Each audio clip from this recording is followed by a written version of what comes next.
My husband, Eloy Campos, was he started working for Ford Motor Company in 1966, March of 1966, and he became involved in a lot of things that were happening there in the union. There were some friends of his that were also very involved in the communities, like members. There were some members of the La Familia, was a group of Latinos or Chicanos, and I think they had a membership of about 20 people. He worked there. I believe it was in the department where they made cars, and much later then it was the pickups, and he did get to work when the pickups came. And of course, Ford did shut down in 1983. And of course, back then, in 1983, he had about, I don't know, some months before he got called back to work for Ford. And at this time, he got called to go work for Ford Motor Company at the St. Paul, Minneapolis plant in Minnesota. The union that my husband Eloy Campos worked for, or he belonged to, was the United Auto Workers Union Local 560. My husband Eloy Campos started working for Ford Motor Company in Milpitas, and of course it was a union job. He belonged to the UAW 560, Union 560. While he was working, I was staying home taking care of my two children, Nora and Javier. And during that time, I eventually, of course, Eloy kept telling me, you need to go back to school. And I, of course, was not ready yet to go to school, but I eventually did go back to school. I went back to San Jose State in 1973, September of 1973, and I finished my education, got my BA in 1974, August of 1974. And after that, there was a year I couldn't find a job. You know, I was trained to be a preschool teacher, but there were no jobs for preschool teachers then. They were all being taken. And because at that time, preschool teachers did not need to have a degree, a BA. So it made it hard to get into those positions because they were taken. So I went to work in Alvisa for a year as a bilingual educational aide, worked there for a year, teaching English as a second language. And then after that, Allenbrock School District, I had been in contact with Senor Jaramillo at Allenbrock School District. That was in 1975. And he advised me to go back and get my credential, and that way he could hire me with a credential and I would be a teacher. When I finished at Alviso George Main School, I went back to Allenbrock to see Raul Jaramillo, who was the person that was hiring. He did the hiring, personnel director, and he advised me to go back and get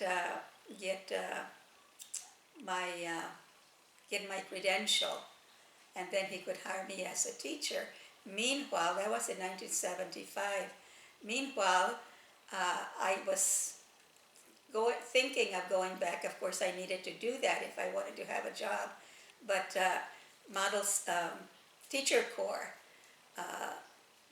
came into the Allen Rocks, actually to San Jose State, and the place where they would be working from would be Allen Rock School District at what used to be Rogers Elementary School, which is the Adelante bilingual immersion school now.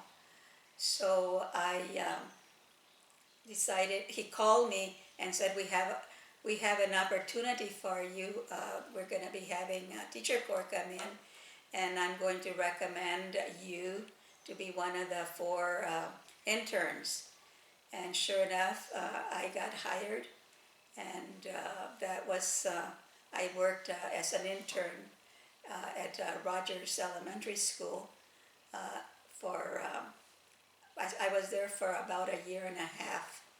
And after that, I had gotten my credential by then. I was able to get a job with Evergreen School District as a bilingual educator. In which school in Evergreen? I was working at Obi Whaley in Evergreen School District. One of the things that Eloy got involved with while he was working at Ford and a member of the United Auto Workers Union was a case where a young man by the name of Danny Trevino got shot by a police officer. Danny was sitting in his car and he was shot while he sat in the car.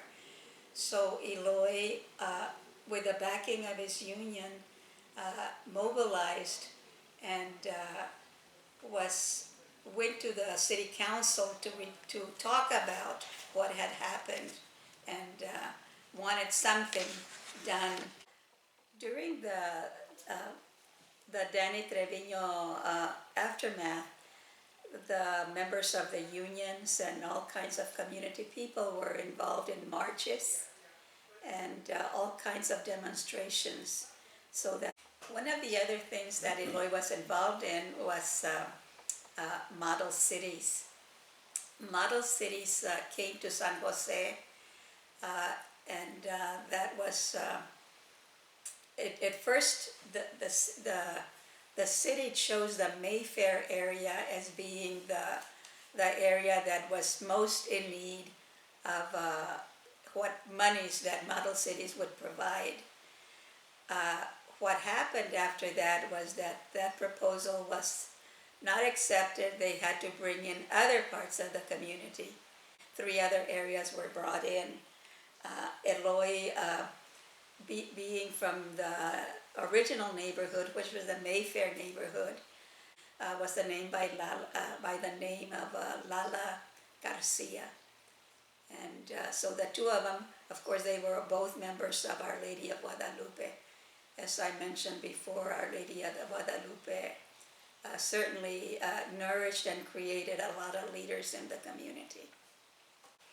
In the Model Cities program, they of course had a board of directors, and Eloy was elected by his peers as the vice president of the group. Model Cities brought in a lot of good things to the different communities. You know, the purpose of Model Cities certainly was to help the communities build infrastructure and all those things that the community that we lived in lacked. Eloy and certainly the whole family, we were very involved with the farm worker movement. We first attended the first constitutional convention that the UFW, the United Farm Workers, held, which was in Fresno, California, and we were there, and a lot of people were there, even one of the movie stars from that period, which was Jane Fonda, and knowing Eloy, he knew where to go, and we were there. We were standing right next to her and her husband, her first husband, I don't remember his name. Who is we? We included those of us that were there, certainly my husband and I, and our children were right there. Javier and Nora were always there when there were whatever we were involved in with the farm workers. We attended a lot of rallies. I remember one of the biggest ones that we attended was the Modesto.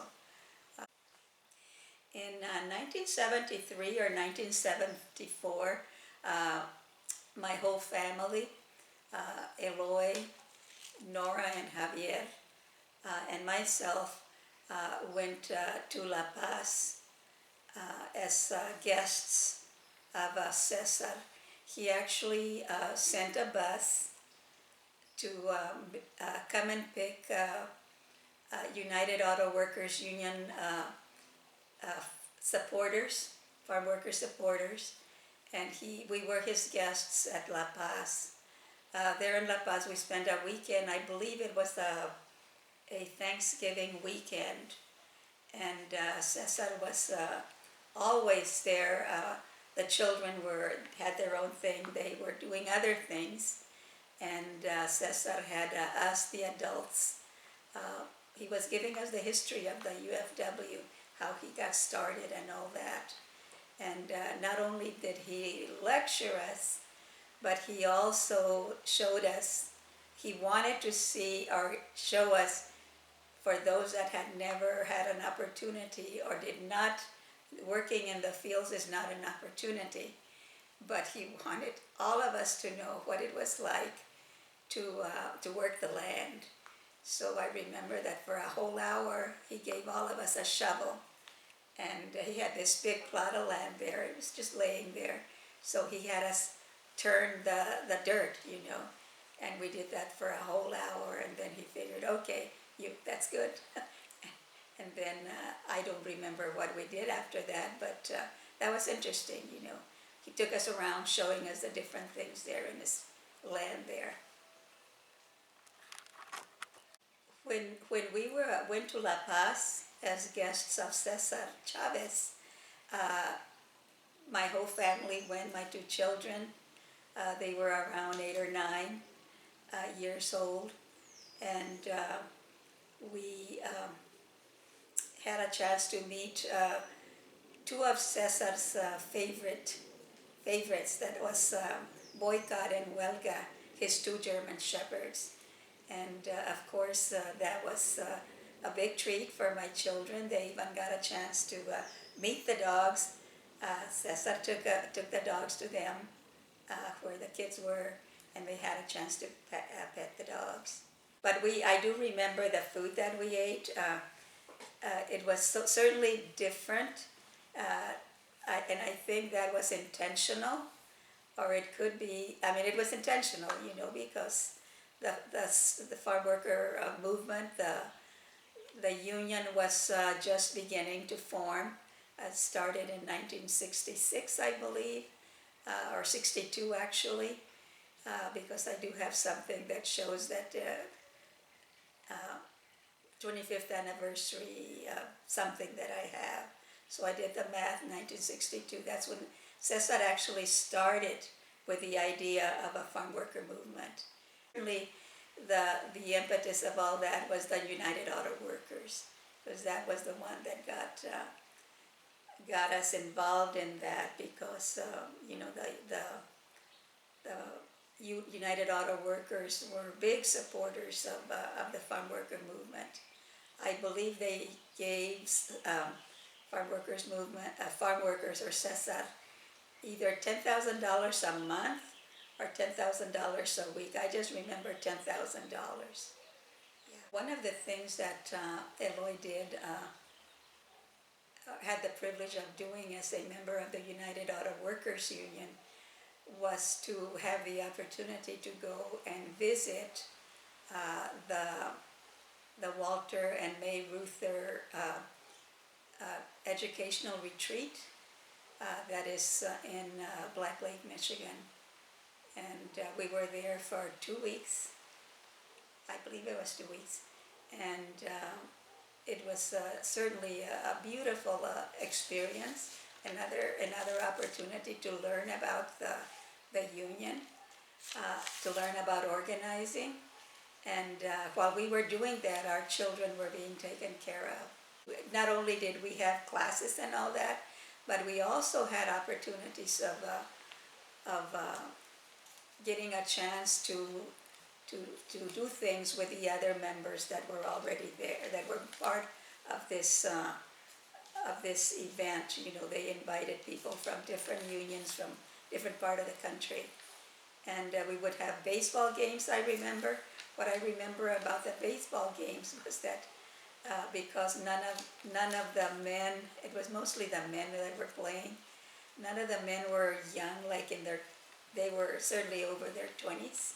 So there were a lot of muscles that had to be taken care of, strained leg muscles and all that. Yeah, that was another thing that happened there. And the Ford Motor Company plant closed here in Milpitas, California. That was in 1983, May of 1983. So the workers had an option of either buying out and they would get a package, or they could wait and see where or they could choose a plant and go work, or they could wait until they would get called. And Eloy chose to wait until he would get called. And the reason for that is because, very specific, my dad in Texas was ill. So we used that time to go spend it with him. And Eloy did get called in, I believe it was in early 1995, I think it was. And so that was March. Eloy had to report. He got called on a March, and he had to go, gave him 7 days to get to the St. Paul, Minneapolis plant. So that was his last assignment with Ford Motor Company.